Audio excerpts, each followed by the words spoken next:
ಸ್ನೇಹಿತರೆ ನಮಸ್ಕಾರ. ಕರ್ನಾಟಕದ ಆಡಳಿತ ವ್ಯವಸ್ಥೆಯಲ್ಲಿ ದಕ್ಷ ಅಧಿಕಾರಿಗಳ ರೆಕ್ಕೆ ಕತ್ತರಿಸುವ, ಅವರ ಬೆನ್ನು ಮುರಿಯುವ ಘಟನೆಗಳು ಇವತ್ತು ನಿನ್ನೆ ಶುರುವಾಗಿದ್ದಲ್ಲ. ಶಿವಪ್ರಕಾಶ್ ದೇವರಾಜು ಅವರ ಪ್ರಕರಣ ಕೇವಲ ಒಂದು ಲೇಟೆಸ್ಟ್ ಉದಾಹರಣೆಯಷ್ಟೇ. ಕರ್ನಾಟಕದ ಇತಿಹಾಸವನ್ನು ಕೆದಕುತ್ತಾ ಹೋದರೆ ರಾಜಕಾರಣಿಗಳ ಮತ್ತು ಭ್ರಷ್ಟರ ಮಾತಿಗೆ ಒಪ್ಪದ್ದಕ್ಕೆ ದಕ್ಷ ಅಧಿಕಾರಿಗಳು ಎದುರಿಸಿದ ಕಿರುಕುಳ, ದಿಢೀರ್ ವರ್ಗಾವಣೆಗಳು ಮತ್ತು ವ್ಯವಸ್ಥೆಯ ಒತ್ತಡಕ್ಕೆ ಸಿಲುಕಿ ಪ್ರಾಣ ಕಳೆದುಕೊಂಡ ಕರಾಳ ಪುಟಗಳು ನಮಗೆ ಸಿಗುತ್ತೆ. ಇವತ್ತಿನ ವಿಡಿಯೋದಲ್ಲಿ ಕರ್ನಾಟಕದ ಆಡಳಿತ ವಲಯವನ್ನೇ ನಡುಗಿಸಿದ, ಹಿಂದೆ ನಡೆದಿರುವ ಇಂತಹ ಪ್ರಮುಖ ಪ್ರಕರಣಗಳ ಅಸಲಿ ಕಥೆಯನ್ನು ನೋಡ್ತಾ ಹೋಗೋಣ. ಪ್ರಕರಣ 1. ಸತ್ಯದ ಹಾದಿಯಲ್ಲಿ ನಡೆದು ಬಲಿಯಾದ IAS ಅಧಿಕಾರಿ DK ರವಿ.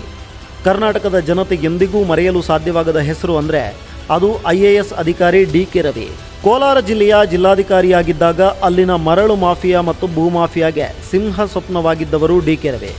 ಯಾರ ಮುಲಾಜಿಗೂ ಒಳಗಾಗದೆ ನೇರ ನಡೆನುಡಿಯಿಂದ ಜನಪ್ರಿಯರಾಗಿದ್ದ ಇವರನ್ನು ರಾಜಕೀಯ ಒತ್ತಡದ ಮೇರೆಗೆ ದಿಢೀರಾಗಿ ಬೆಂಗಳೂರಿನ ವಾಣಿಜ್ಯ ತೆರಿಗೆ ಇಲಾಖೆಗೆ ವರ್ಗಾವಣೆ ಮಾಡಲಾಯಿತು. ಅಲ್ಲಿಗೆ ಬಂದ ಮೇಲೂ ಇವರು ಸುಮ್ಮನಿರಲಿಲ್ಲ.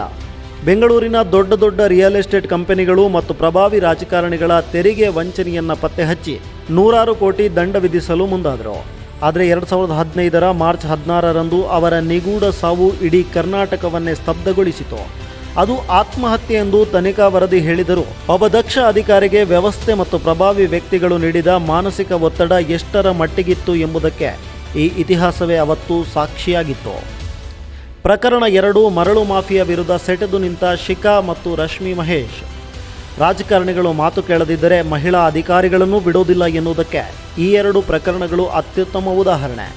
ಮೈಸೂರು ಜಿಲ್ಲಾಧಿಕಾರಿಯಾಗಿದ್ದ ಶಿಖಾ ಅವರು ನಿಯಮ ಉಲ್ಲಂಘಿಸಿ ಕೆಲಸ ಮಾಡಲು ಒಪ್ಪದಿದ್ದಾಗ ಅಂದಿನ ಮುಖ್ಯಮಂತ್ರಿಗಳ ಆಪ್ತರಾಗಿದ್ದ ಪ್ರಭಾವಿ ರಾಜಕಾರಣಿಯೊಬ್ಬರು ಬಹಿರಂಗವಾಗಿಯೇ ಅವರಿಗೆ ಸಾರ್ವಜನಿಕವಾಗಿ ಬೆದರಿಕೆ ಹಾಕಿದರು. ಈ ಪ್ರಕರಣ ದೊಡ್ಡ ವಿವಾದವಾಗಿ ನಂತರ ಆ ಅಧಿಕಾರಿಯನ್ನೇ ವರ್ಗಾವಣೆ ಮಾಡಲಾಯಿತು. ಅದೇ ರೀತಿ ಮತ್ತೊಬ್ಬ ಹಿರಿಯ IAS ಅಧಿಕಾರಿ ರಶ್ಮಿ ಮಹೇಶ್ ಆಡಳಿತ ತರಬೇತಿ ಸಂಸ್ಥೆಯಲ್ಲಿದ್ದ ನೂರಾರು ಕೋಟಿ ಹಗರಣವನ್ನು ಬಯಲಿಗೆ ಎಳೆದಿದ್ದಕ್ಕೆ ಇವರ ಮೇಲೆ ಕಚೇರಿಯ ಆವರಣದಲ್ಲೇ ಭ್ರಷ್ಟರ ಗುಂಪೊಂದು ದೈಹಿಕ ಹಲ್ಲೆ ನಡೆಸಿತು. ಹಗರಣ ಬಯಲಿಗೆಳೆದ ಅಧಿಕಾರಿಗೆ ರಕ್ಷಣೆ ನೀಡುವ ಬದಲು ಕೊನೆಗೆ ಅವರನ್ನೇ ಅಲ್ಲಿಂದ ಎತ್ತಂಗಡಿ ಮಾಡಲಾಯಿತು. ಪ್ರಕರಣ 3. ಕೇಶಿಪ್ ಮತ್ತು ರಾಜಕೀಯ ಹಗ್ಗಜಗ್ಗಾಟದಲ್ಲಿ ರೋಹಿಣಿ ಸಿಂಧೂರಿ. ಹಾಸನದ ಜಿಲ್ಲಾಧಿಕಾರಿಯಾಗಿದ್ದ ರೋಹಿಣಿ ಸಿಂಧೂರಿ ಅವರ ಪ್ರಕರಣವಂತೂ ಹೈಕೋರ್ಟ್ ಮತ್ತು ಕ್ಯಾಟ್ವರೆಗೂ ಹೋಗಿತ್ತು. ಶ್ರವಣ ಬೆಳಗೊಳದ ಮಹಾಮಸ್ತಕಾಭಿಷೇಕದ ಕೋಟ್ಯಾಂತರ ರೂಪಾಯಿ ಟೆಂಡರ್ ಪ್ರಕ್ರಿಯೆಯಲ್ಲಿ ರಾಜಕಾರಣಿಗಳ ಹಸ್ತಕ್ಷೇಪವನ್ನು ಇವರು ವಿರೋಧಿಸಿದರು. ಕಾನೂನಿನ ಪ್ರಕಾರವೇ ಕೆಲಸ ನಡೆಯಬೇಕು ಅಂತ ಹಠ ಹಿಡಿದಿದ್ದಕ್ಕೆ ಸ್ಥಳೀಯ ಜನಪ್ರತಿನಿಧಿಗಳು ಇವರ ವಿರುದ್ಧ ಮುಗಿಬಿದ್ರು. ನಿಯಮಾವಳಿ ಗಾಳಿಗೆ ತೂರಿ ಇವರನ್ನು ವರ್ಗಾವಣೆ ಮಾಡಲು ಸರ್ಕಾರ ಮುಂದಾದಾಗ ಇವರು ಸರ್ಕಾರದ ಆದೇಶದ ವಿರುದ್ಧವೇ ನ್ಯಾಯಾಲಯದಲ್ಲಿ ಕಾನೂನು ಹೋರಾಟ ನಡೆಸಿ ಜಯಗಳಿಸಿದರು. ಇದು ಅಧಿಕಾರಿ ಮತ್ತು ರಾಜಕಾರಣಿಗಳ ನಡುವಿನ ನೇರ ಯುದ್ಧಕ್ಕೆ ಸಾಕ್ಷಿಯಾಗಿತ್ತು.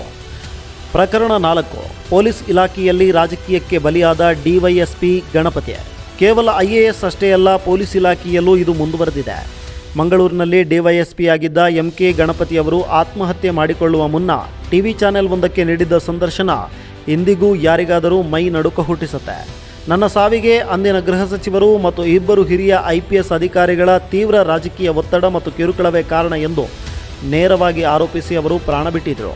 ಒಬ್ಬ ಪೊಲೀಸ್ ಅಧಿಕಾರಿಯೇ ತನಗೆ ರಕ್ಷಣೆ ಇಲ್ಲದೆ ಜೀವ ಕಳೆದುಕೊಳ್ಳುವ ಪರಿಸ್ಥಿತಿ ಬಂದಿತ್ತು ಅಂದರೆ ವ್ಯವಸ್ಥೆ ಅವತ್ತು ಎಷ್ಟು ಕೆಟ್ಟಿತ್ತು ಅಂತ ಒಂದ್ಸಲ ಯೋಚನೆ ಮಾಡಬೇಕು.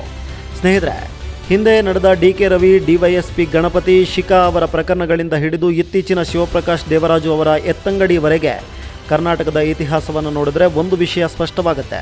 ಇಲ್ಲಿ ಸರ್ಕಾರಗಳು ಬದಲಾಗಬಹುದು, ರಾಜಕಾರಣಿಗಳು ಬದಲಾಗಬಹುದು, ಆದರೆ ಪ್ರಾಮಾಣಿಕವಾಗಿ ಕಾನೂನಿನ ಚೌಕಟ್ಟಿನಲ್ಲಿ ಕೆಲಸ ಮಾಡಲು ಬಯಸುವ ಅಧಿಕಾರಿಗಳನ್ನು ಮೂಲೆಗುಂಪು ಮಾಡುವ ತಂತ್ರ ಮಾತ್ರ ಇನ್ನೂ ಬದಲಾಗಿಲ್ಲ. ಇದಕ್ಕೆ ಕೇವಲ ರಾಜಕಾರಣಿಗಳನ್ನು ಮಾತ್ರ ದೂಷಿಸಲು ಸಾಧ್ಯವಿಲ್ಲ.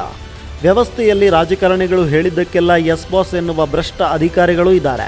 ಈ ವ್ಯವಸ್ಥೆ ಬದಲಾಗಬೇಕಾದ್ರೆ ಜನಸಾಮಾನ್ಯರಾದ ನಮ್ಮ ಧ್ವನಿ ದೊಡ್ಡದಾಗಬೇಕು. ದಕ್ಷ ಅಧಿಕಾರಿಗಳ ವರ್ಗಾವಣೆಯಾದಾಗ ಸಾರ್ವಜನಿಕ ವಲಯದಲ್ಲಿ ದೊಡ್ಡ ಮಟ್ಟದ ಆಕ್ರೋಶ ವ್ಯಕ್ತವಾಗಬೇಕು. ಈ ಇಡೀ ಸರಣಿ ಪ್ರಕರಣಗಳು ಮತ್ತು ಕರ್ನಾಟಕದ ಅಧಿಕಾರಿಗಳ ಪರಿಸ್ಥಿತಿ ಬಗ್ಗೆ ನಿಮ್ಮ ಅನಿಸಿಕೆಯನ್ನು ಕಮೆಂಟ್ ಬಾಕ್ಸ್ನಲ್ಲಿ ಹಂಚಿಕೊಳ್ಳಿ. ಇಂತಹ ಮತ್ತಷ್ಟು ಸತ್ಯದ ಪರವಾದ ವರದಿಗಳಿಗಾಗಿ ನಮ್ಮ ಚಾನೆಲ್ ಅನ್ನು ಫಾಲೋ ಮಾಡೋದಕ್ಕೆ ಮರಿಬೇಡಿ.